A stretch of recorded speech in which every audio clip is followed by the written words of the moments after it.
What started as a good old-fashioned 2022 rendition of Reefer Madness on Fox News. Well, it starts with marijuana, but where does it go from there? These high school boys and girls are having a hop at the local soda fountain. Innocently they dance, innocent of a new and deadly menace lurking behind closed doors. Marijuana, the burning weed with its roots in hell. Oregon was the first state to decriminalize it, then Violence, murder, cocaine, heroin, LSD. suicide, and the ultimate end of the marijuana addict. Hopeless insanity. This is what they're going to give you more of if you elect them.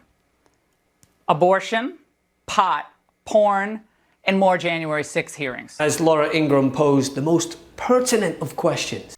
Well, it starts with marijuana, but where does it go from there? I don't know, a trip to the kitchen, a snack, a smile, the absolute horror. Doctor, this is only going to get worse. You can kind of see this train coming down the track. Your reaction tonight? It soon took a different turn in something that undoubtedly had the control room blasting Laura Ingram's ears in the hopes that she redirects her guest. A guest that provided some much needed reality to the Fox News entertainment channel. You know, instead of fear-mongering to the boomer. Doctor, this is only going to get worse. You can kind of see this train coming down the track. Your reaction tonight? Yes, well, it definitely is getting worse with the lax attitude towards all drugs in general. But I do want to say that President Biden, in his pardoning of marijuana users, I agree with him. No one should go to jail simply for smoking a joint. That's ridiculous. So in those ways, he's been very good on the topic. Yesterday, the president unveiled a detailed plan that combats the ongoing war. As I said when I ran for president, no one should be in jail just for using or possessing marijuana. It's already legal in many states. And while there's still a monumental amount of work to be done to help the hundreds of thousands of people, mostly people of color, wrongfully incarcerated for weed offenses, it's nonetheless a positive step in the right direction, one that was bound to have the talking heads at Fox in uproar.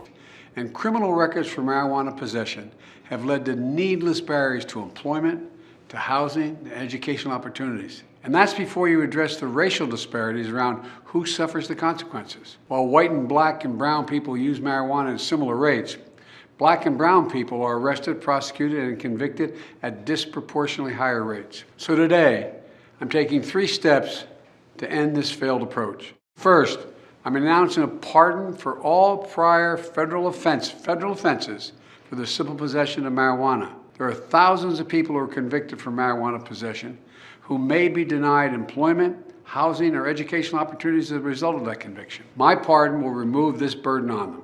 Second, I'm calling on all governors to do the same for state marijuana possession offenses. Third, the federal government currently classifies marijuana as a Schedule I substance, the same as heroin and LSD, and more serious than fentanyl. It makes no sense. So I'm asking the Secretary of Health and Human Services and the Attorney General to initiate a process to review how marijuana is scheduled under federal law. Even as federal and local regulations of marijuana change, important limitations on trafficking, marketing, and underage sales should stay in place. Too many lives have been upended because of our failed approach to marijuana. It's time that we right these wrongs. And the reason they're doing this is because while they're focused on unpopular issues like banning abortion, something that the majority of Americans are against, Biden is tackling things that the majority of Americans are in favor of, like student loan relief, the infrastructure bill, and now this. President Biden, in his pardoning of marijuana users, I agree with him. No one should go to jail simply for smoking a joint. That's ridiculous. This November is Rovember. MeidasTouch just released its brand new collection of Rovember t-shirts and pins to let the country know what's at stake this upcoming midterm election. Go to store.meidastouch.com to grab yours. That's store.meidastouch.com.